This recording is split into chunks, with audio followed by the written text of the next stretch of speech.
ქალბატონი დაჯე კოვზერიძის შეკითხვები ეხებოდა ფასებს. პირველ რიგში მან აღნიშნა, რომ მე ფასები არ მიხსენებია, ამ დროს ჩემს ანგარიში ფასებზეც ვისაუბრე და წარმოადგინე მათ შორის ინფლაციის მონაცემები, კონკრეტულად 3 წლიან ჭრილში, ანუ ეს თემა არ გავამიტოვებია. რაც შეეხება ფასების ზრდას, ჩვენ საბოლოო ჯამში პროცესით, რომელიც დავიწყეთ, მოვახერხეთ ინფლაციური პროცესების შეჩერება. ჩვენ იანვარში ჯერ კიდევ ქონდა დაახლოებით 2.5% ინფლაცია, იანვარი-დეკემბერთან შედარებით. აქ ხშირად არასწორი სტატისტიკა მოყავთ ხოლმე ჩვენს ოპონენტებს, იღებენ ხოლმე ერთწლიან სტატისტიკას და ამას წარმოაჩენენ როგორც ერთი თვის სტატისტიკას. საქსტატი როცა აქვეყნებს მაგალითად მაისის მონაცემებს წინა წელთან შედარებით, ეს არის ერთწლიანი სტატისტიკა და აჩვენებენ ისე თითქოს მაისის თვეში 10%-ით გაიზარდა ფასები, რაც მარტივი манипуляცია. შეგიძლიათ ორი მონაცემი მაჩვენებელი ნახოთ ხოლმე. ერთი არის წლიური ინფლაცია და მეორე თვესთან დადარებული ინფლაცია. და თქვენ რო ნახოთ რეალური სტატისტიკა, იქ 15%-იან ზრდას ვერ აღმოაჩენთ. ჩვენ იანვარში ქონდა მაღალი ინფლაცია სურსათზე და ალკოჰოლ სასმელებზე დაახლოებით 2.5%, რაც ერთი თვისთვის ძალიან მაღალი მაჩვენებელია.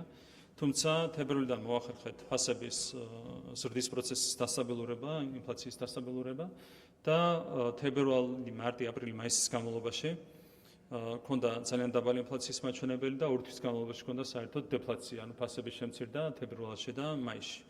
რაც არის კონკრეტული შედეგი, რაც მოიტანა იმ პროცესმა, მათ შორის, რომელიც ჩვენ წამოვიწყეთ.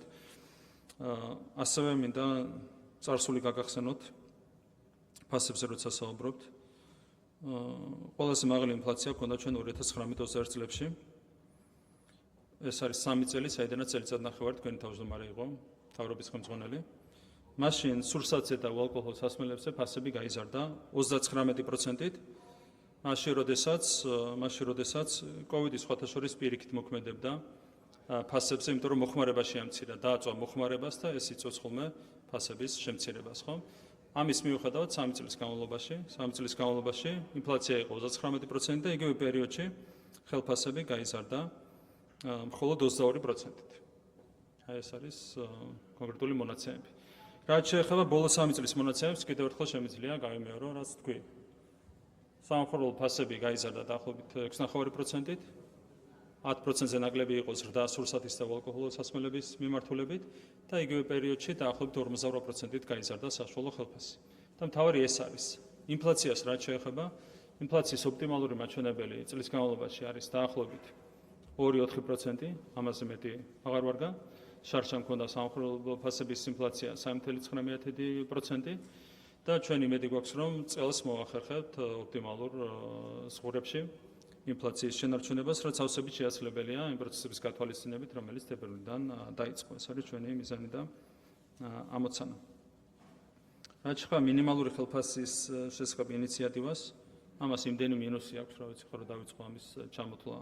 ბევრი საუბარი იყო ამასთან დაკავშირებით პარლამენტშიც, მეგონი არ არის ღრმად ამ დისკუსიის გაშლა. რაც შეეხება 200 ლარით პენსიის გაზრდას, 200 ლარით პენსიის გაზრდა გამოიწვევს ბიუჯეტის ზრდას 2.2 მილიარდი ლარით. რაც უნდა მოვაკლოთ ძალიან ბევრ ამას. თუ თქვენ გაქვთ რეკომენდაცია ამასთან დაკავშირებით, თუ რას უნდა მოვაკლოთ, ეს 2.2 მილიარდი ლარი, რა შეგვიძლია ვიმშელოთ, მაგრამ მე მგონია, რომ 2.2 მილიარდი ლარის მოკლება სხვა დანახარჯებზე იქნება ძალიან რთული, რბილად რომ თქვით. ეხლა რაც შეეხება მაღალჩინოსნების ხელფასებს. და კონკრეტულად გეტყვით სახელმწიფო პოლიტიკური თანამდებობის პირებზე. ყველა სახელმწიფო პოლიტიკური თანამდებობის პირი, თქვენი ჩათვლით სხვათა შორის, ბიუჯეტიდან იღებს წელიწადში 30 მილიონ ლარს. ერთწამით. ნუ ინერვული. ყველა სახელმწიფო უკაცრავად. სხვა რამეს ვამბობ საერთოდ. სხვა რამეს ვამბობ. ესე ყველა სახელმწიფო პოლიტიკური თანამდებობის პირი სახელმწიფო ბიუჯეტიდან იღებს 30 მილიონ ლარს. და ეხლა თქვით თქვენ, რომ 30 მილიონ ლარს თუ რო გავანულოთ ყველა დეპუტატის ხელფასი, ყველა მინისტრის ხელფასი, ყველა მინისტრის მოადგილის ხელფასი, პრეზიდენტის, პრემიერის, ყველას ხელფასი 30 მილიონი ლარი. ბატონო? რაც შეეხება ფულის მოპარვას. კიდევ ერთხელ. შარშანდელი ივნისიდან, არა მოგიწოდეთ, ერთწამით მოგიწოდეთ. თქვენ წარმოადგენთ კორუფციის თუნდაც ერთი შემთხვევა. ერთი შემთხვევა, არა, რომელი? ერთი შემთხვევა წარმოგვიდგენთ კორუფციის და გვექნება მყისიერი რეაგირება. ეს არის პირობა, რომელსაც ძალიან მყარად გაცლებთ. კიდევ ერთხელ ჩვენ შარშან ივნისში დაახლოებით დავასრულეთ ძალიან მნიშვნელოვანი საკადრო და ინსტიტუციური ცვლილებები და ამ პერიოდიდან პირადად ვიღებ პასუხისმგებლობას ამ საკითხთან დაკავშირებით. წარმოადგენთ კორუფციის ერთი შემთხვევა, წარმოადგენთ ერთი თეთრი, რომელიც დაიხარჯა არამიზნობრივად სახელმწიფო ბიუჯეტიდან და ამაზე გვექნება მყისიერი რეაგირება და ამაზე დადგება შესაბამისი პასუხისმგებლობა. ერთი კორუფციული ფაქტი. შესაბამისად, როდესაც საუბრობთ ზეპირად, იმასთან დაკავშირებით, რომ 2.2 მილიარდი ლარი თურმე შეიძლება დაზოგო კორუფციის და ხელფასების ხარჯზე, ეს არის უბრალოდ ტყუილი. კიდევ ერთხელ, ყველა სახელმწიფო პოლიტიკური თანამდებობის პირის ხელფასი ერთად აღებული სახელმწიფო ბიუჯეტში არის 30 მილიონი ლარი. აქ შედის ყველა დეპუტატი, ყველა მინისტრი, მოადგილე და შემდეგ ყველა სახელმწიფო პოლიტიკური თანამდებობის პირი და რაც შეეხება კორუფციას. ერთი თეთრი წარმოადგენთ, რომელიც არამიზნობრივად დაიხარჯა და მყისიერად გვექნება რეაგირება. აქედან გამომდინარე, კიდევ ერთხელ გვაქვს ასეთი შეკითხვა. კიდევ ერთხელ გვაქვს რისი ამოღებაც იქნება შესაძლებელი ძველი საქმეებიდან. ერთსამით. ძველი საქმეებიდან რის ამოღებაც იქნება შესაძლებელი, ყველაფერს ამოვიღებთ, მაგრამ როდესაც საუბრობთ 2.2 მილიარდ ლარზე და გეკითხებით, რას მოაკლებთ ამას? სოციალურ დახმარებას მოაკლებთ, ჯანდაცვას მოაკლებთ, ხელფასებს მოაკლებთ, საჯარო მოხელეების ხელფასებს მოაკლებთ, განათლებას მოაკლებთ, სკოლის მასწავლებლებს მოაკლებთ, თუ რას მოაკლებთ, ამაზე პასუხი თქვენ არ გაქვთ.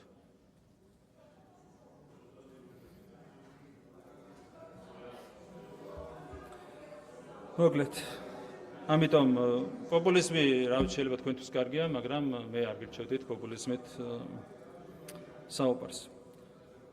რაც შეეხება შემდეგ საკითხებს, ხალბატონი რიმა ბერაძე, ჩუღურეთში კულტურული მემკვიდრეობის ძეგლების რეაბილიტაცია და ინვენტარიზაცია. ამაზე კულტურის სამინისტრო მუშაობს და პარლამენტთან ერთად რა თქმა უნდა მზადობთ, რომ გავაგრძელოთ აქტიური მუშაობა ამ საკითხთან დაკავშირებით. პრობლემა არსებითია და ერთად ვიმუშაოთ ამ საკითხზე. ბატონი დავით მათიკაშვილი კითხვა ეხებოდა ევროკავშირის დამოუკიდებლობის კავშირის შუა დერეფანში საქართველოს როლთან, რომ შევხედოთ ობიექტურ ინტერესებს, ევროკავშირის ობიექტურ ინტერესებს. ერთადერთი ინტერესი, რაც შეიძლება გქონდეს ევროკავშირის ობიექტურად, ეს არის საქართველოსთან ურთიერთობების გაღრმავება. თქვენ იცით, რომ აღმოსავლეთის მიმართულებით ევროკავშირს აქვს სერიოზული პრობლემები დაკავშირებადობის კუთხით. მთლიანად ჩაიჭრა რუსეთთან კავშირი, ახლო აღმოსავლეთში იცით, რომ არის პრობლემური ვითარება და რჩება ერთადერთი ბუნებრივი ხიდი ევროკავშირსა და აღმოსავლეთს შორის, ეს არის სამხრეთ კავკასიის ხიდი, რომელიც საქართველოს გარეშე ვერ ფუნქციონირებს. ერთ-ერთი მაღალჩინოსანი ევროკავშირიდან აცხადებდა, რომ თურმე საქართველოს გარეშე შეიძლება აღარ შევალაქ დეტალებში, არასერიოზულია, ხო, მინიმუმ რუკა უნდა გქონდეს ნანახი და გეოგრაფიაში უნდა ერკვეო და იმისათვის რომ ასეთი განცხადებები არ გააკეთო. ჩვენ ამიტომ გვაქვს ეჭვები იმასთან დაკავშირებით, რომ ევროპული ბიუროკრატია არ მოქმედებს ევროპის საზოგადოების მოსახლეობის ობიექტური ინტერესების შესაბამისად. აქ გვაქვს საფუძვლიანი ეჭვი. წინააღმდეგ შემთხვევაში თავიდან ბოლომდე იქნებოდა ევროპული ბიუროკრატია კონცენტრირებული საქართველოსთან ურთიერთობების, მათ შორის ეკონომიკური ურთიერთობების გაუმჯობესებაზე. დანარჩენი დავულოდოთ მოვლენების განვითარებას, როგორ გაგრძელდება პროცესები, დავიტოვოთ ოპტიმიზმი იმასთან დაკავშირებით, რომ აღდგება სრულფასოვნად ურთიერთობები საქართველოსა და ევროკავშირს შორის. ბატონი თენგიზ შარმანაშვილის შეკითხვას უკვე უპასუხე. ბატონი ლევან მახაშვილი, პრაგმატულ პოლიტიკაზე კიდევ ერთხელ შემიძლია თქვა, რომ ყველაფერი იზომება შედეგებით. და კიდევ ერთხელ, მთავარი შედეგი, რაც აქვს ჩვენს პრაგმატულ პოლიტიკას, არის ის, რომ 14 წლის განმავლობაში ჩვენ უწყვეტად შევინარჩუნეთ მშვიდობა ამ ქვეყანაში. ჩვენ შევაჩერეთ ინტერვენციის ყველა ფორმა ჩვენს ტერიტორიაზე, ჩვენს ქვეყანაში. ჩვენ წარმატებით ვახორციელებთ არაღიარების პოლიტიკას. ეს არის კონკრეტული შედეგები, რითაც გამოირჩევა ჩვენი ქვეყანა ამ 14 წლის განმავლობაში და რომ არა პრაგმატული პოლიტიკა, რა თქმა უნდა, ეს ვერ მოხერხდებოდა. და რაც შეეხება არაპრაგმატულ პოლიტიკას. მე მინდა შეგახსენოთ, რა ხდებოდა 2022 წლის თებერვალში და მარტში, განსაკუთრებით საქართველოში. აი აქ პარლამენტის შენობის წინ ეწყობოდა საპროტესტო აქციები ხელისუფლების წინააღმდეგ უკრაინის ომთან დაკავშირებით. რას ითხოვდნენ დღემდე ვერ გავიგეთ. სპეციალური ბრიფინგი ჩავატარეთ ამასთან დაკავშირებით, მე პირადად დავდექი ტრიბუნასთან და კითხე ოპოზიციას, რა უნდა გაგვეკეთებინა უკრაინისთვის, რასაც არ ვაკეთებდით. აი ეს კითხვა დავსვი მარტივად, ნული პასუხი, იმიტომ რომ პასუხი არ ქონდათ. ერთ-ერთი გამოვიდა, მე მგონი ელისაშვილი, რომელმაც თქვა, რომ იარაღი მიაწოდეთ. ნუ გასაგებია, სხვებს მეტი ჯგუა ეყოთ და ასეთი რაღაც ვერ თქვეს. მაგრამ საბოლოო ჯამში პასუხი არ არსებობდა ამაზე. მაგრამ ითხოვდნენ რას? ესკალაციას. გახსოვთ, როდესაც უარი თქვა საქართველოს სანქციების დაწესებაზე, ეხლა გამოდიან და ამბობენ, რომ სანქციებს არ ვითხოვთ. მაშინ აქციები ეწყობოდა ამ მოთხოვნით. თებერვალში, მარტში 2022 წელს სანქციების დაწესების მოთხოვნით. ბრძოლი მოხალისეები. ამასთან დაკავშირებით იმართებოდა აქციები. და მაშინ იყო ძალიან მძიმე ემოციური ფონი, ჩვენ არავინ არ დაგვიდგა მხარში. შიდა პოლიტიკურ სპექტრს გულისხმობ, არავინ. არც ერთი პოლიტიკური ძალა ამ მძიმე წუთებში არ დაუდგა ხელისუფლებას გვერდით. და მაშინ ჩვენი გვერდში დგომა არ ნიშნავდა ხელისუფლების გვერდით დგომას, ეს იყო ქვეყნის ეროვნული ინტერესების გვერდით დგომა. არც ერთი ადამიანი არ გამოვიდა. და ეს არის არაპრაგმატული პოლიტიკა, უпроსტად რო შევხედოთ. ეს არის ღალატის გამოძახილი. აი ეს ადამიანები, რასაც ჩვენ ხან რადიკალურ ოპოზიციას უწოდებთ და ზოგადად ბევრ ეპითეტს იმსახურებენ, ეს ადამიანები პირდაპირ გვიბიძგებდნენ ჩვენ ესკალაციისკენ. და კიდევ ერთხელ ეს არ იყო არაპრაგმატული პოლიტიკა. ეს იყო ღალატი საკუთარი ქვეყნისა, საკუთარი ხალხის წინაშე. ჩვენ ვიმოქმედეთ სხვა ღირებულებებით და სხვა პრინციპებით და ჩვენ ვიმოქმედეთ პრაგმატული პოლიტიკით და ეროვნული ინტერესების შესაბამისად და მომავალშიც ასე გავაგრძელებთ, რა თქმა უნდა, მოქმედებას.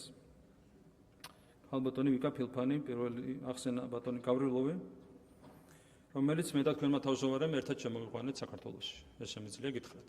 აშენ ბატონი გახარია იყო შინაგან საქმეთა მინისტრი და შეგიძლიათ მარტივად ტექნიკურად გადაამოწმოთ შინაგან საქმეთა მინისტრის თანხმობის გარეშე არის თუ არა საქართველოში შეაცვლებელი რომელიმე რუსი დეპუტატის შემოსვლა.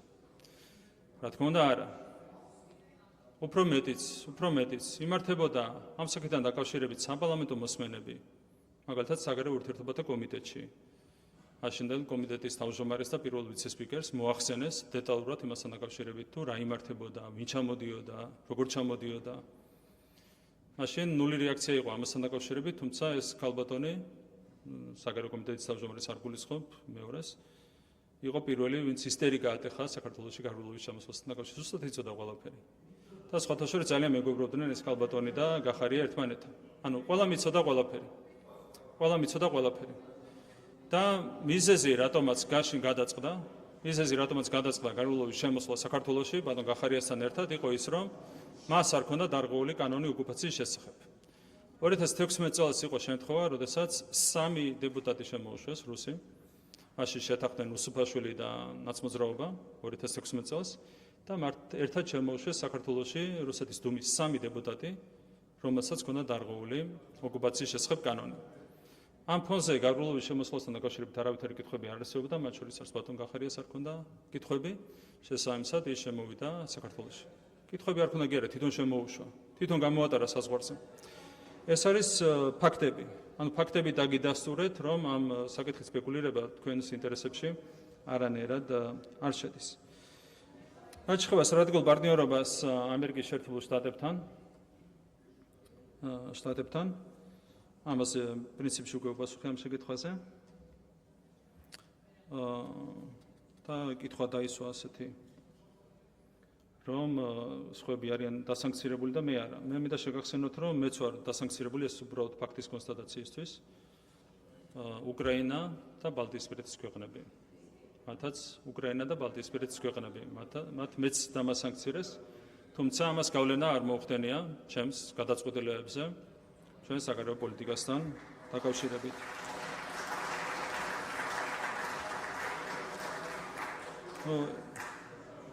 ქალბატონმა ვიკამ ასევე აღნიშნა, რომ აღმოსავლეთში დავდივართ ხშირად. აღმოსავლეთში სიარულში ცუდი რა არის, მე არ ვიცი. მით უმეტეს, რომ საუბარია ისეთ ქვეყნებზე, ვისთანაც თანამშრომლობა ჩვენთვის არის სტრატეგიულად მნიშვნელოვანი. მადლობა ღმერთს, რომ თქვენ არ ხართ ხელისუფლებაში, თქვენ არ ივლიდით, რა თქმა უნდა, აღმოსავლეთში, სად ივლიდით, ეს არ ვიცი. შეიძლება გერმანიაში გაქცეულიყავით ხელისუფლებიდანაც. და იქიდან დაგესვათ მე კითხვები. ნუ საინტერესო არის.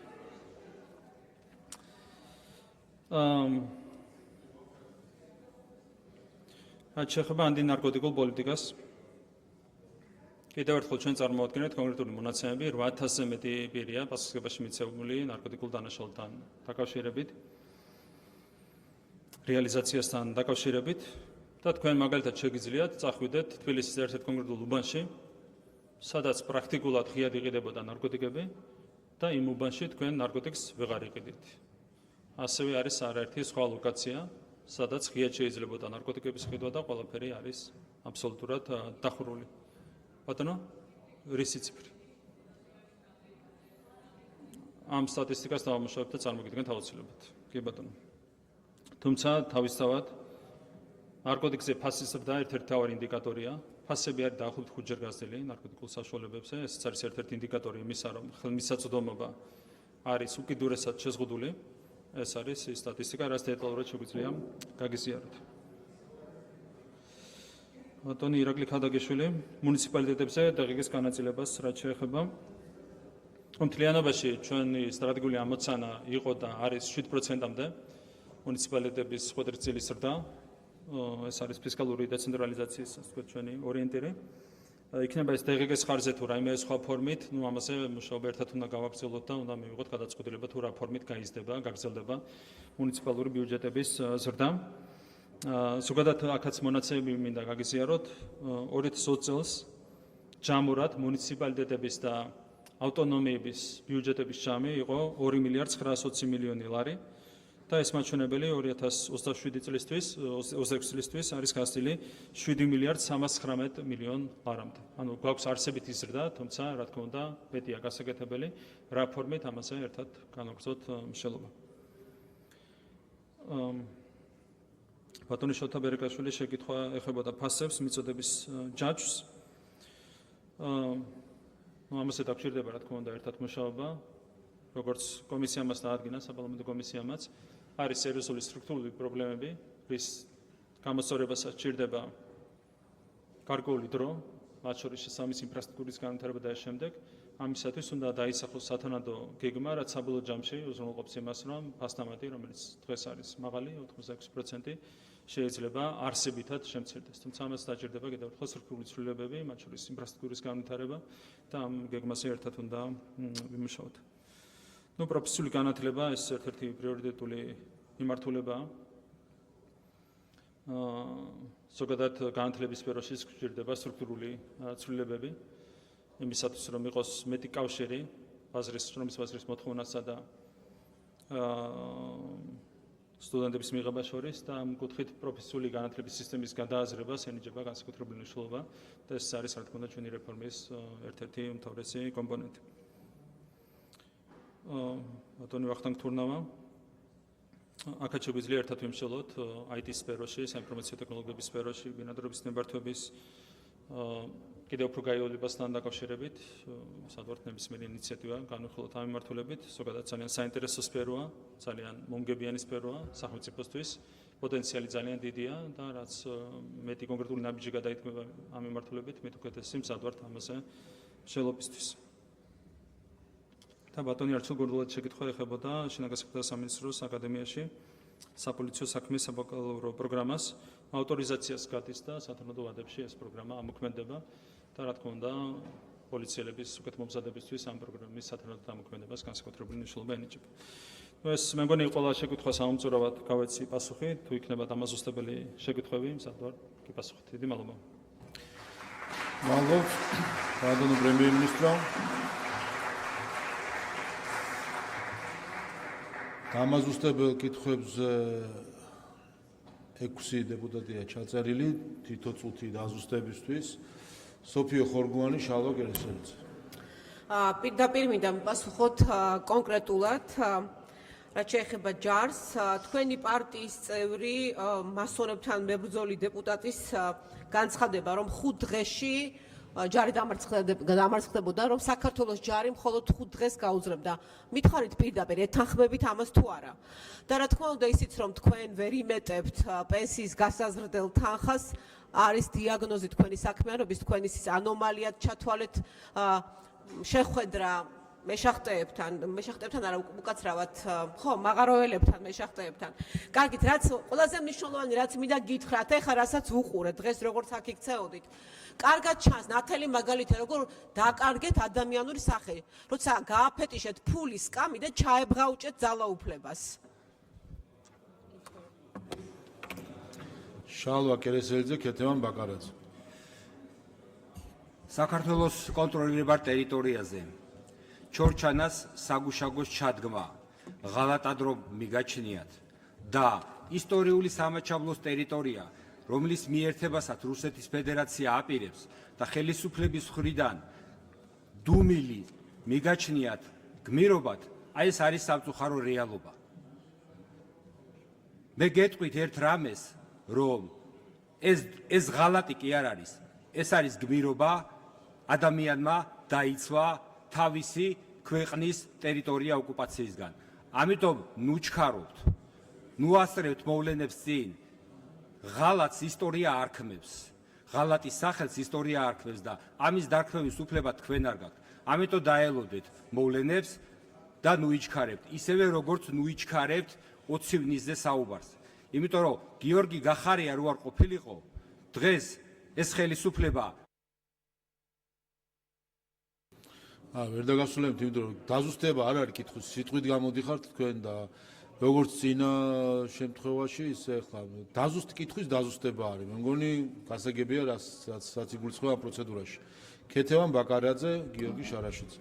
ბატონო ირაკლი, თქვენ 2019 წლის მერე რადიკალურად შეცვალეთ თქვენი რიტორიკა ჩორჩანას საქმესთან დაკავშირებით და გთხოვთ შეახსენოთ თქვენივე გუნდის წევრებს, როგორ ამაყობდით მაშინ ერთადერთი უპრეცედენტო წარმატებული შემთხვევის გარშემო. ამასთან დაკავშირებით საარქივო მასალა არსებობს არაერთი თქვენი განცხადება, თქვენი გუნდის წევრების განცხადება, მათ შორის უშიშროების საბჭოს წევრების განცხადებები და სიუჟეტები.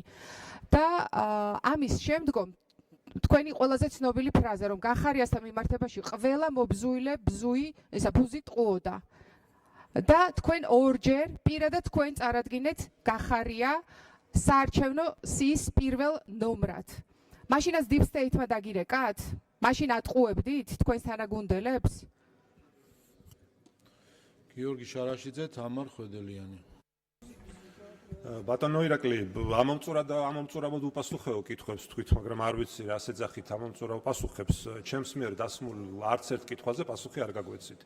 პირველი კითხვა იყო კონკრეტული, ვის უნდა მოუხადოს ქართულმა ხალხმა ბოდიში, ეს ერთი. მეორე კითხვა, გასაგებია რომ შეიძლება ზარი არ იყო და შეხვედრა იყო, მაგრამ ამას არ აქვს პრინციპული მნიშვნელობა.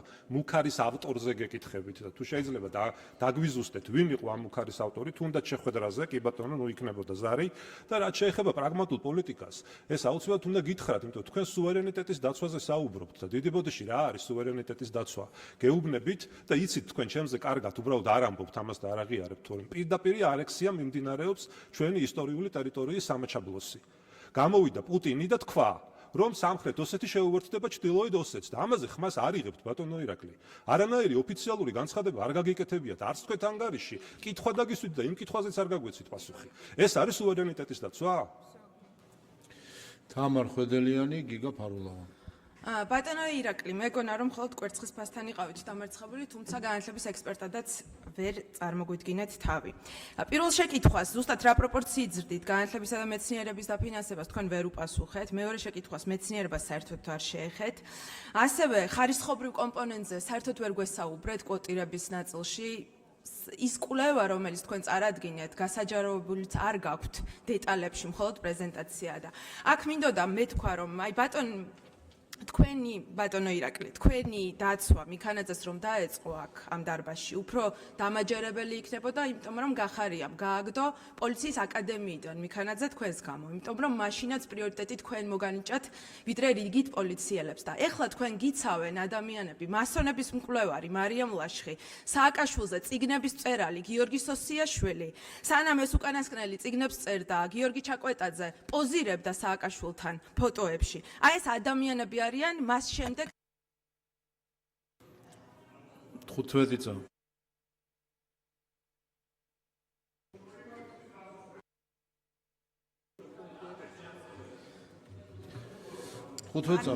გისმენთ. ხო. და იცით რა არის? ეს არის ქართული ოცნების ჩინური ვერსიის სახე.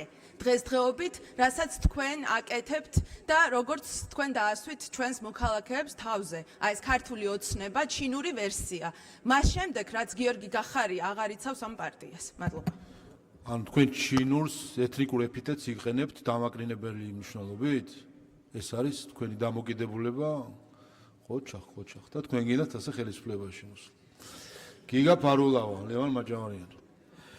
მოკლედ პირველი მოკლედ ვიტყვი ჩემს მიერ დასმულ კითხვებს დეპუტატებმა ზოგიერთმა ისეთ შეფასებები მისცეს და კონტექსტი ისე შეუცვალეს შესაძლოა რომ ისეთ ალბათ საკუთარ პოლიტიკურ წარსულსაც შეცვლიდნენ ესევე სწრაფად, მაგრამ ისტორია დაწერილია და უკვე ვერაფერს ვერ უშველიან. ბატონო ირაკლი, თქვენივე კრიტერიუმებით 2019 წლის კრიტერიუმებით, რაზეც მე მქონდა საუბარი, ფაქტურად აღიარეთ, რომ დაარღვით 78 მუხლი. როგორც ჩანს, ბატონი არჩილი, ასევე კოლეგები თქვენს წიგნებს არ იცნობენ, საინტერესოა რატომ უმალავთ იმპიჩმენტის ხო არ გეშინიათ? კაი იქნება თუ გაუზიარებთ ამ წიგნებს. და რაც შეეხება ჩინეთის ნაწილს, მე ხაზგასმით აღვნიშნე, რომ სტრატეგიული კავშირები ეკონომიკური რა თქმა უნდა მნიშვნელოვანია და სხვადასხვა 2017 წელს ორი გიორგი გახარია იყო, ვინც პირველმა გააფორმა ეკონომიკური ხელშეკრულება სტრატეგიული კავშირები ჩინეთთან და გთხოვთ გვიპასუხოთ თქვენ თანაბარ დონეზე აყენეთ პოლიტიკურ სტრატეგიას შეერთებულ შტატებთან და ჩინეთთან თანაბარ მნიშვნელობის მიგაჩნიათ თუ არა დღეს ამ გლობალურ პროცესში. ლევა მაჭავარიანი, დაჯი კოზერიძე. კიდევ ერთხელ მოგესალმებით. გახარიას პარტიის წევრებზე კომენტარს მართლა არ გავაკეთებ, იმიტომ რომ არასერიოზულობაში გადადის ეს ყველაფერი და მართლა, რა ვიცი, გირჩევდით აბსოლუტურად გულწრფელად, რომ თავი შეიკავოთ, რა ვიცი, კითხვებისგან, გამოსვლისგან, ვინაიდან ასე ვთქვათ, დემონსტრირებას ახდენ თქვენი ინტელექტის, თქვენი გამოცდილების და ასე შემდეგ და თუ დამიჯერებთ, კარგი იქნება. ერთადერთი ბატონ ფარულავას გამოვეხმაურები, რომ თქვენი მიდგომა დავანახოთ საზოგადოებას და ჩვენი მიდგომა კორუფციასთან დაკავშირებით, ბატონო გიგა. ეს მე დარწმუნებული ვარ, ბატონმა გიორგი გახარიამ გიკარნახათ ეგ მესიჯი. მე როდესაც ყურადღება გავამახვილე თქვენი პარტიიდან წამოსულ ასე ვთქვათ, რაღაცა ფრაზაზე გადაგდებასთან დაკავშირებით, მე ვთქვი, რომ ბატონი გახარია არის თქო, გადამგდებით თქო და მე არასდროს აერზე არ ვსაუბრობ, ხო? ათობით ახალგაზრდა, ვინ მზად არის რომ დღესვე ნებისმიერ ფორმატში დაუჯდეს და შეახსენოს როგორ გადააგდო ისინი ხელფასებზე, ხო? არჩევნების დროს და შემდეგ სატელეფონო ზარებსაც არ პასუხობ. თქვენ მადლობა გულწრფელობისთვის, ეს არ უარყავით. უბრალოდ აქეთ შემოატრიალეთ, რომ გადამგდებით დავამატეთ. ბატონი გახარია კი არისო, იმიტომ რომ ეს არ უარყავთ, მაგრამ თქვენც გადამგდებები ხართ, იმიტომ რომ თქვენი ყოფილი თანაგუნდელები ციხეში სხედან, არა ძალიან მნიშვნელოვან რაღაცას ვაო. ანუ თქვენი დამოკიდებულება კორუფციაზე არის ეგ, რომ ქართულ ჟიგრულ პონჩი ეგ ტეხავს ბოდიში ჟარგონისთვის. ჩვენთვის არც ყოფილი გუნდის წევრობა, არც პოლიტიკური თანამდებობა ინდულგენციას არ წარმოადგენს და ჩვენ ეს საქმით გვაქვს დამტკიცებული. მით უმეტეს ბატონი ირაკლი კობახიძის პრემიერ-მინისტრობის პერიოდში. აბსოლუტურად ყველანი თანასწორები ვართ კანონის წინაშე. არის თქვათ. შევთანხმდეთ, რომ ეს კითხვის დასუსტება არ იყო. დაჯი კოზერიძე, გიორგი ჩაკვეტაძე. ბატონო ირაკლი, ფასები ხო ვერ დააკელით და ეხლა მოსახლეობას ატყუებთ, რომ ფასები არ გაძვირებულაო. ეს მეტყველებს იმაზე, რომ ეკონომიკური პოლიტიკის აზრზე არ ხართ. და თქვენ ხართ, ბატონო ირაკლი, ბატონი ივანიშვილის ყველაზე ცუდი პოლიტიკური ინვესტიცია. მადლობა. გიორგი ჩაკვეტაძე. კიდევ ერთხელ მოგესალმებით, აქ საუბარი იყო იმასთან დაკავშირებით, რომ იმ კომიტეტის წევრი, რომლის წევრიც რეალურად არის ქალბატონი თამარ ხვედელიანი, ჩამოთვალა კომიტეტის თავმჯდომარიდან დაწყებული, შემდეგ გადავიდა პირველ მოადგილეზე, ანუ ჩემზე, ასევე კომიტეტის მოადგილეზე და არ დაიშურა ეპითეტები, ბრჭყალებში ეპითეტები, არასერიოზული ამაზე რაიმე კითხვის დასმა ან დაზუსტება, მით უმეტეს ერთადერთი მინდა შევახსენო ის, რომ ის ემსახურებოდა, რასაც ჩვენ ვეძახით კოლექტიურ ნაცმოძრაობას, ის იყო ამ გუნდის წევრი, გამორჩეული ერთ-ერთი წევრი და მათ შორის ახალგაზრდული მიმართულებით იყო აქტიურად ჩართული სხვადასხვა პროცესებში. რაც შეეხება ბატონ გიორგი სოსიაშვილთან დაკავშირებით საუბარს, თქვენი მხრიდან ეს არის არასერიოზული, ეს ადამიანი არის გამორჩეული ქართველი მეცნიერი და ქართველი პატრიოტი და ასევე ქალბატონ მარიამ ლაშთან დაკავშირებითაც არასერიოზულია უბრალოდ ამაზე საუბარი, მეგონა რომ უფრო მომზადებული მოხვიდოდით. დიდი მადლობა. ვიკა ფილფან. ბატონო ირაკლი, თქვენ ყველაზე კარგად იცით, რომ გავრილოვის მასპინძელის თქვენ ახართ და ვერ გიშველათ სამწუხაროდ შემდეგ ბაქოში გაქცევან და პასუხისგებლობა იცით, რომ თქვენზეა. ეს ყველა მიცის და თქვენ ამიტომ ხართ ამ თემასთან დაკავშირებით ასეთი შეშინებული. გიორგი გახარიას კომპლექსი გისურვებთ, რომ თქვენც მოიშოროთ და ამ დარბაზში სხვა ადამიანებმაც მაგრამ იცით რა არის, როდესაც 20 ივნისთან დაკავშირებით რამე სიტყვით დაიწყეთ ხოლმე მადლობით. აი რო არა გიორგი გახარია ამ დარბაზში მყოფი უმეტესობა, ეხა ნაცების მანდატით ისხდებოდით ამ დარბაზში. ასე რომ ჯერ დაიწყეთ ხოლმე მადლობით და არ ვიცი რომელ ღირსებაზე ლაპარაკობთ საერთოდ, აღლუმის დღეს აუზზე ირუჯებოდით, როცა სამხედრო აღლუმი მიმდინარეობდა თავისუფლების მოედანში და ბოდიშს უხდით ოკუპანტებს, ჩორჩანას საგუშაგოს გადაცემაზე ჩუმად უთანხმდებით და რომელ მშვიდობაზე ლაპარაკობთ საერთოდ ბატონო ირაკლი და ბიძინამ სახში კი არ გაუშვა ნაცები. აი აქ დაგისვათ ნახევარი და კიდე მინისტრებად ყავთ და ირაკლი ზარქვა. არ ვაპირებდი დამა ბოდიში ძალიან გაუსია შალა ჩაქუჩი დაგვი ირაკლი ზარქვას მოუსმენთ. ხო, არ ვაპირებდი, მაგრამ ქალბატონ ფილფანს უნდა უპასუხო რა. უყურეთ, წეგანა გახარე იმდენჯერ ახსენე და თქვენ იყავთ თვალთხარიას ეძახთი და მიტინგზე იდექით. მერე გახარიას პოლიციელები და გახარია მისდევდა მომიტინგებს და თქვენ დაგეწიათ ეთყობა და ეხა აქ ზიხართ და იმას შვებით, ტარს უკრავთ. ეს არის სამარცხვინო ორმაგი სტანდარტი. სხვებს რო ახსენებთ. ხელში გეჭირა და გახარია თვალთხარიას იძახთი და რა ქნა ასეთი რომ აქ წარმატებად გისურვ, ყველაფერი კარგად იქნება. ნუ გაწითლდე ხა, ყველაფერი კარგად იქნება. კარგად. კარგით, ამოიწურა დაზუსტებები, მოკლედ 6 საათია ჩვენ პრემიერ-მინისტრის მოხსენებას ვისმენთ ეკონომიკაზე, სპორტზე, კულტურაზე, საგარეო პოლიტიკაზე, ყველაფერზე და ერთადერთი საკამათო საკითხია თქვენთვის აღმოჩნდა გახარია. მე მგონი ესეც საჩვენებს საერთო ჯამში ვის აქვს რისი კომპლექსი და რისი ფეტიში აქვს. აი კიდე გახარიას ავუც. ერთი დღე შეიძლება ჩაატაროთ გახარიას ამ სიტყვის თქვის გარეშე. კარგით, ავიც ცოტა დაზუსტებები ნაკლებად იყო, მაგრამ ბატონ პრემიერ, გთხოვთ ტრიბუნასთან.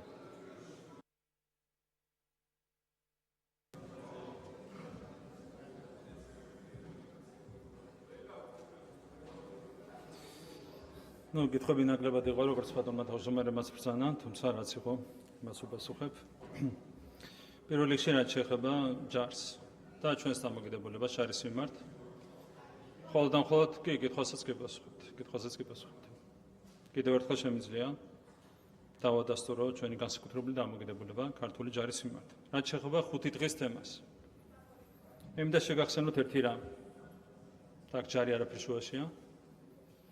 ჩვენ გვახსოვს ომი, რომელიც 2 დღეში დასრულდა. და ეს იყო სააკაშვილის რეჟიმის მიერ დაწყებული ომი. რაც შეეხება საქართველოს მოქმედ ხელისუფლებას. საქართველოს მოქმედი ხელისუფლება აკეთებს ყველაფერს იმისათვის, რომ გაძლიერდეს ქართული ჯარის რესურსი და ეს არის მუდმივი პროცესი. და ეს არის ჩვენი ერთ-ერთი უმთავრესი პრიორიტეტი. რაც შეეხება ქართულ ჯარს, ჩვენ ქართულ ჯარზე გვაქვს ძალიან დიდი წარმოდგენა და ეს დიდი წარმოდგენა ეფუძნება იმ თავდადებას და პატრიოტის, რომლითაც გამოირჩევა ქართველი ჯარისკაცი. ეს არის კიდევ ერთხელ ჩემი დამოკიდებულება ქართული ჯარის მიმართ.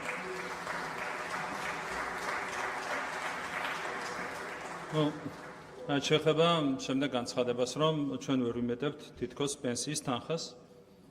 მარტივად ციფრებით დავადასტურეთ, რომ მხოლოდ შანშან $9 მილიარდზე მეტით გავზარდეთ. რა, ბატონო? დააზუსტეთ. რა თქვით?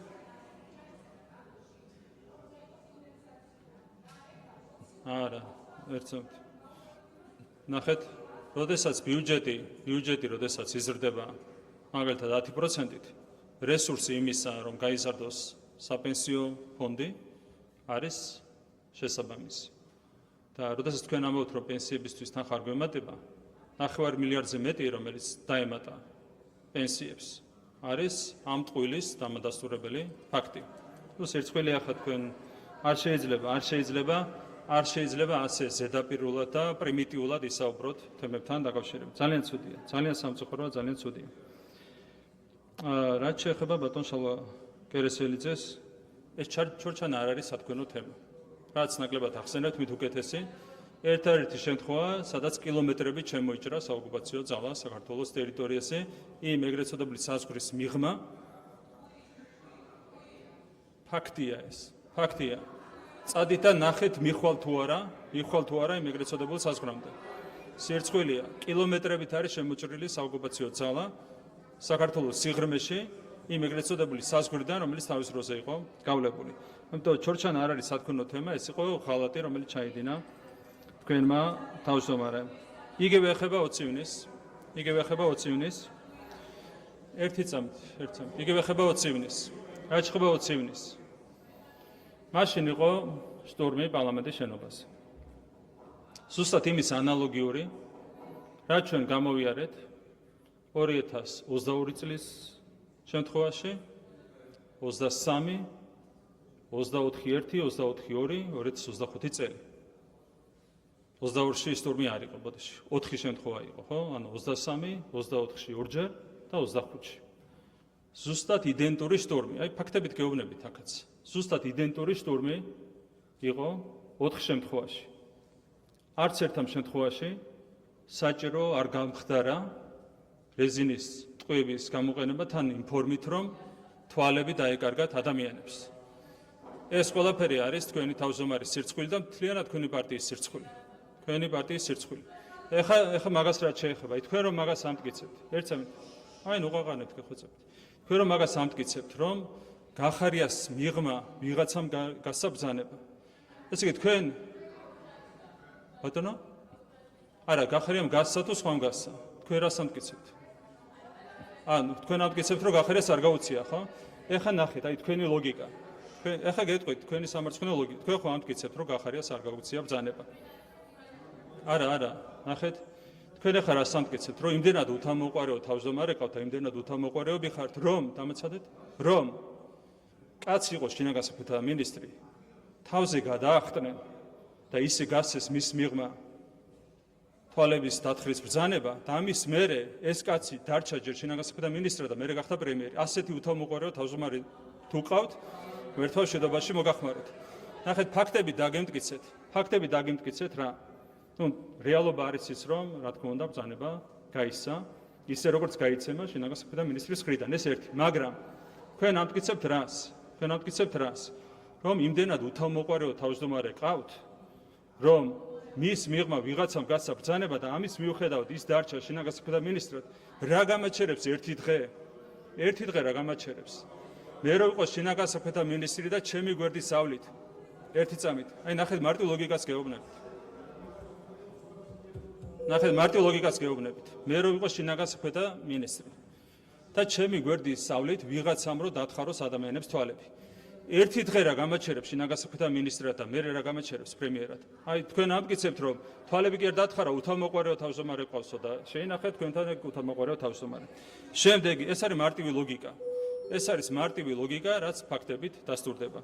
ანუ თქვენ ამტკიცებთ, რომ თვალთხარია კი არ არის, გახარია, რასაც მაშინ ბანერით ამტკიცებდით. არამედ თქვენ ამტკიცებთ, რომ თვალთხარი არ არის და უთამოყარეოა და ნამშრომლობა თვალთხარია თუ უთამოყარეო, ასე ისეთ სამარცხვინოა თქვენი თავმჯდომარე. კი ბატონო. ჩავიარეთ. ერთსამით. ანუ ფაქტებით აგიდასტურეთ. რომ თქვენი თავმჯდომარე არის ან თვალთხარი, ან უთამოყარიო. ან თქვენ ამტკიცეთ, რომ უთამოყარიოა, არის სხვა ვერსია, რომ არის თვალთხარია და ახლა დანარჩენი ხალხმა იმშალოს. ეს შემდეგი საკითხი. რაც შეეხება, არ ვიცი ხა კიდევ ერთხელ ესე იგი ამ ადამიანების ზედამთვარე ამოდის ერთ ადამიანზე გერმანიაში სამარცხვინოდ გაქცეულ ყოფილ თანამდებობის პირზე, რომელმაც საკუთარ ცხენს გაასრო საქართველოსდან, როგორც ბიბინია ერისთავი იტყოდა. და დღემდე ხართ ამ კაცზე გადააღრე, ასეთი რავალი გაქვთ, მე ვერ გავიგე დღემდე. თქვენი საქმე. ეხლა რაც შეეხება ბოდიშის თემას.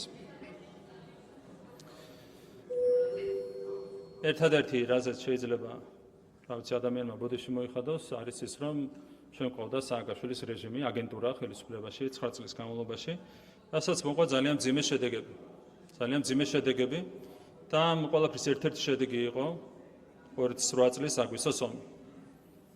აი ეს მართლა შეიძლება იყოს რაღაცნაირად საბოდიშო, რომ ასეთი რეჟიმი ყავდა ჩვენ ქვეყანაში, რომელიც ქვეყნის შიგნით ატრიალებდა უბედურებას და რომელმაც დაატრიალა უბედურება 28 წლის ომის სახით. აი შეიძლება ნამდვილად იყოს საბოდიშო, ჩვენ ვართ დღეს პასუხისმგებელი იმაზე, რომ არ დაუშვებთ ასეთი ხალხის დაბრუნებას ხელისუფლებაში. ვერც სააკაშვილი, ვერც გახარია, ვერც ხაზარაძე, ვერც სხვა აგენტი, ვერც სხვა უცხოელი აგენტი ვერ დაბრუნდება ვერასდროს ხელისუფლებაში, საქართველოს აუცილებლად ეყოლება სუვერენული ხელისუფლება. უცხოური აგენტურის ადგილი საქართველოს ხელისუფლებაში აღარ არის. შესაბამისად, არც თქვენი პარტიის ადგილი არ არის საქართველოს ხელისუფლებაში. რაც შეეხება იმას, თუ ვინ იყო მუქარის ავტორი, ეს იყო მაღალი თანამდებობის პირი, სახელს და გვარს არ დავასახელებ, თქვენთვის კარგად ნაცნობი ადამიანი, რომელიც იყო მოსული თავისი ოფიციალური სტატუსის ფარგლებში, სხვათა შორის, ოღონდ რეალურად ველაპარაკებოდა როგორც Deep State-ის წარმომადგენელი, გლობალური ომის პარტიის წარმომადგენელი, როგორც ჩვენ ამას უწოდებთ.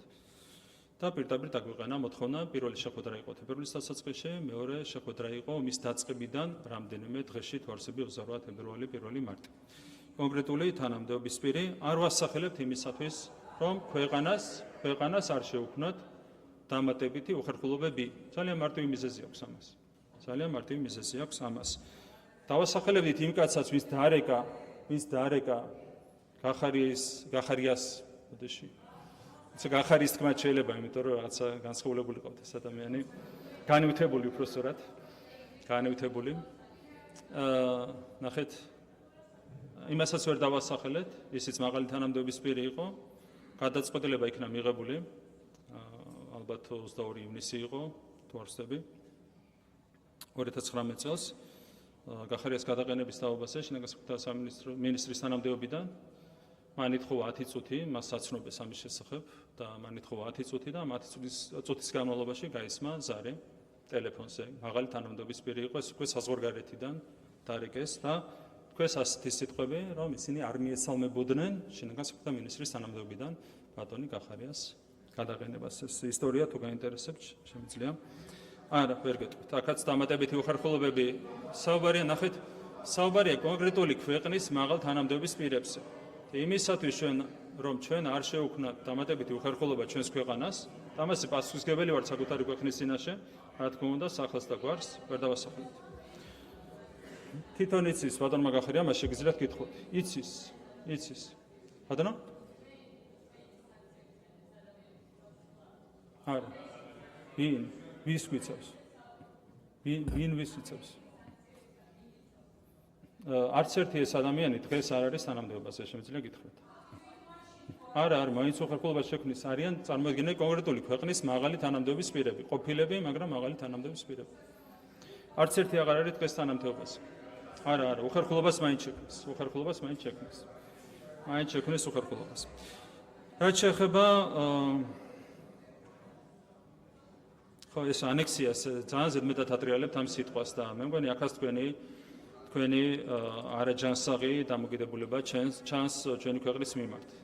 ჩვენ რო გვაქვს საფუძვლიანი ვარაუდი იმასთან დაკავშირებით, რომ თქვენი პარტია არის კოლექტიური აგენტურის წარმომადგენელი, რა თქმა უნდა, არ გულისხმობ იმას, რომ თითოეულ თქვენგანს ხელი აქვს მოწერილი ამ სტატუსზე. ეს ანექსიაზე გადაჭარბებული საუბარი თქვენი მხრიდან მე ამ რწმენას მიმყარებს, ეს შემიძლია ერთ-ერთი კითხვით. ხალბატონი ტატა ხვედელიანი, ხალბატონმა ტატამ თქვა თუ არსები, რომ კვერცხის ფასთან დამარცხებული ეს ადრე მან თქვა ლევან ბორატინოვამ თქვენმა თანაპარტიელმა ეს ყველაფერი. მე ერთი რამე შემიძლია გითხრათ, რომ ძირითადად ლაღე კვერცხებთან ვიგებ არჩევნებს გასული 10 წლის განმავლობაში. თქვენ გულისხმობთ, რა თქმა უნდა. ამიტომ კვერცხებზე თქვენს ადგილას მე არ ვისაუბრებდი. ეს შემიძლია გითხრათ. ასევე თქვენ ადგილას არ ვისაუბრებდი ნაცებზე. როგორც მოგეხსენებათ, ხალბატონი ტატა იყო. შეიძლება არც გამეხსენებინა წარსული ცოდვები. ყველა შეიძლება ქონდეს თავისი პოლიტიკური ცოდვები წარსულში. მაგრამ ხალბატონი ტატა ბრძანდებოდა, რასაც მაშინ ჰიტლერ იუგენდს უწოდებდნენ, მიშას იუგენდს, იმის აქტიური წარმომადგენელი. და დღეს ვიღაცებს ელაპარაკება იმაზე, რომ ნაციონალებთან თითქოს რაღაცა კავშირი ჰქონდა. ხალბატონი ტატა, არასწორია, არასწორი. რაც შეეხება, ხო, მიქანაძეს კი, მანამდე განათლებასთან დაკავშირებით. მე გითხარით განათლების შესახებ გითხარით, რომ კომპლექსური რეფორმაა დაგეგმილი და ყველა საკითხზე მიმდინარეობს ინტენსიური მუშაობა. მათ შორის მეცნიერების საკითხზე, კვოტების საკითხზე და ეს შემდეგ. კონკრეტულად ამ ფორმატში რა გითხრათ, არ ვიცი, მაგრამ არის ძალიან ფართოდ გაშლილი სამუშაო პროცესი და ყველა საკითხი მუშავდება ამ პროცესის ფარგლებში. ბატონ მიქანაძეს რაც შეეხება, ტყუილი თქვით, რომ გახარიამ გააგდო თითქოს ის იგი ტყუილია. თავისი ნებით წამოვიდა, რის შემდეგაც ბატონი იგივე გახდა პარლამენტის წევრი, შემდეგ გახდა მინისტრი, თქვენი თავმჯდომარე არის გაქცეული გერმანიაში. ეს არის ფაქტების კონსტატაცია. ფაქტები თქვენ არ გიყვართ, ციფრებიც არ გიყვართ. შემდეგი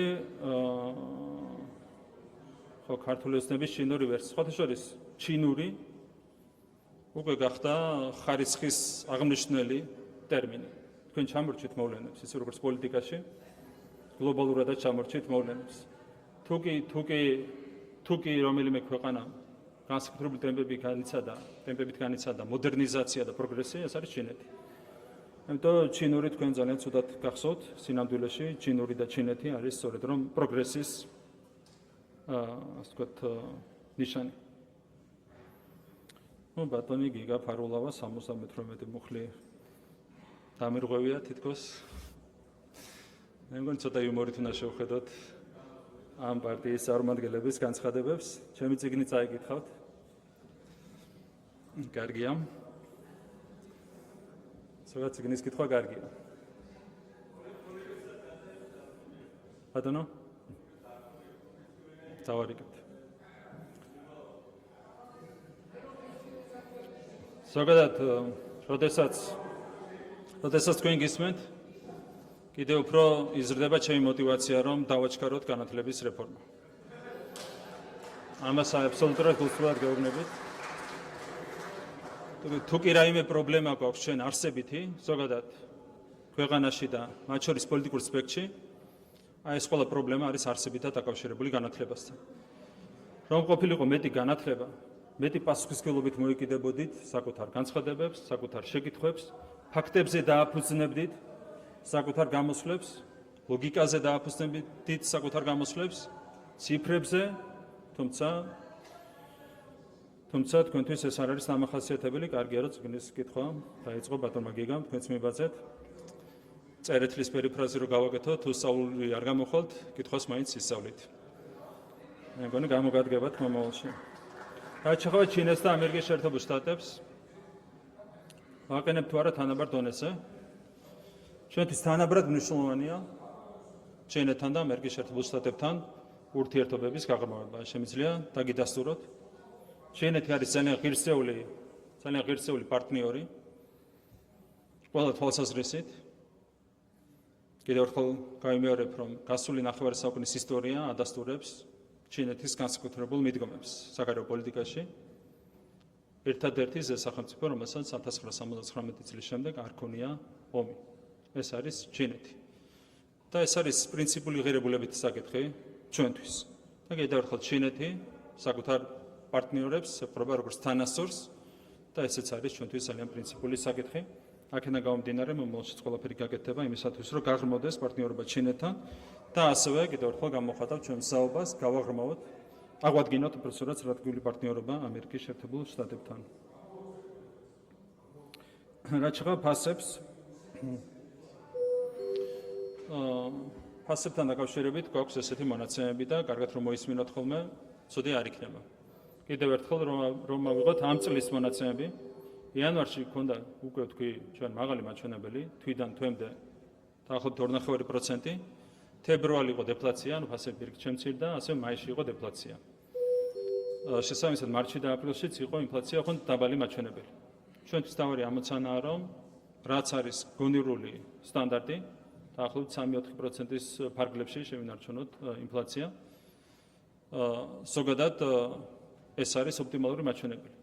თუ საერთოდ არ გაქვს ინფლაცია ქვეყანაში, ეს არის ეკონომიკური თვალსაზრისით ცუდის ნიშანი, ეს არის იმის ნიშანი, რომ მოხმარების რესურსი არ აქვს მოსახლეობას და გარდა ამისა, როდესაც საერთოდ არ იზრდება ფასები, ასეთ დროს პირდაპირ დარტყმა ადგება წარმოებას. როდესაც შენ იზოლებული ხარ გაზარდო ხელფასები, იქ იჯარის თანხები და ეს შემდეგ, რაც ბუნებრივი პროცესია, ბუნებრივია, უნდა დაგეხმაროს ამაში ინფლაცია, შესაბამისად 3-4% არის ოპტიმალური მაჩვენებელი, მათ შორის სურსათის მიმართულებით, ეს არის პრაგმატული მსჯელობა და თქვენ სხვანაირად მსჯელობთ, ერთმანეთს მოგახმაროთ. რაც შეეხება ბატონი ბიძინავიანიშვილის ყველაზე ცუდ ინვესტიციას, თუ რაიმე არ ეშლება ბატონი ბიძინავიანიშვილს, ეს არის ინვესტიციები და სხვათა შორის არა მარტო ბიზნესში. რაც შეეხება ჩემში ინვესტიციას, ბატონ ბიძინავიანიშვილს ჩემში ინვესტიციის ჩადება დაწყებული აქვს 2014 წლის დეკემბრიდან. მას შემდეგ მას ეს არ უნანია განსხვავებით თქვენი თავმჯდომარისგან, რომელიც მელიას გამო გადადგა თანამდებობიდან და ყველაზე კრიტიკულ მომენტში უღალატა საკუთარ გუნდს და იმ პრინციპებს, რომლითაც შემოვიდა პოლიტიკაში ბატონი ბიძინავიანიშვილი. და ასევე კიდევ ერთხელ გამიმეორებ, რომ მას შემდეგ ყოველ ჯერზე ვიყავი საარჩევნო შტაბის უფროსი და ყოველ ჯერზე დაგამარცხეთ არჩევნებში და თქვენი საარჩევნო შედეგი გადაწყვეტა უკვე და თქვენი შედეგი 2024-დან 25 წლამდე განახევრდა ერთ წელიწადში მოახერხეთ ამ თქვენი აგენტურული საქმიანობით, თქვენი მოღალატეობრივი საქმიანობით მოახერხეთ და ერთ წელიწადში 2024 წლის ოქტომბრიდან 2025 წლის ოქტომბრამდე განახევრეთ საკუთარი ამორჩეველი, რაც ადასტურდა მუნიციპალურ არჩევნებში. თან კონკურენტი არ ყავდათ ოპოზიციიდან, რელოს და ერთი-ორი პარტიის გარდა და გაგინახევრდათ თქვენი საარჩევნო შედეგი. მე რასე უნდა ვინერვიულო. ჩვენ შევინარჩუნეთ ჩვენი შედეგი, თქვენ გაინახევრეთ. ასე რომ შევაჯამოთ. ტრაგიკულია ის სურათი, რასაც ხედავთ. ეს სურათი აჩვენებს ინტელექტის უკიდურეს დეფიციტს, განათლების უკიდურეს დეფიციტს და პატრიოტიზმის უკიდურეს დეფიციტს. კეთილსინდისიერების უკიდურეს დეფიციტს. ეს არის ნამდვილად ტრაგიკული მოვლენა და სწორედ ამ ყველაფრის შედეგია ის, რომ ერთ წელიწადში მოახერხეთ საკუთარი საარჩევნო შედეგის განახევრება. ნამდვილად ტრაგიკულია ის უკიდურესი სიმწირე, რასაც თქვენავლეთ ამ პოლიტიკურ დისკუსიაში. ელემენტარულად, როდესაც პარლამენტში გაქვს კონკრეტულ ფრაქციასთან დისკუსია, ეს უნდა იყოს საინტერესო. შენ არგუმენტებს უნდა დაუპირისპირდეს არგუმენტები. შენ ციფრებს უნდა დაუპირისპირდეს ციფრები. შენ ფაქტებს უნდა დაუპირისპირდეს ფაქტები. არც ერთი ციფრი, არც ერთი ფაქტი, არც ერთი არგუმენტი, არანაირი არაფერი. ეს არის ტრაგიკული სახე, რაც კიდევ ერთხელ ავლენს ინტელექტის, ცოდნის და კეთილსინდისიერების დეფიციტს. რაც შეეხება ჩვენს დღის წესრიგს, ჩვენი ამოცანაა განვაგრძოთ აქტიურად ზრუნვა ქვეყნის განვითარებაზე. კიდევ ერთხელ ვიტყვი, რომ შარშანდელი წელი იყო შთამბეჭდავი, რასაც ადასტურებს მონაცემები ყველა მიმართულებით. მთავარი რომ გაგრძელდეს ქვეყნის განვითარების ასეთი კურსი და ამაზე რა თქმა უნდა სრულად ვიღებთ პასუხისმგებლობას. დიდი მადლობა.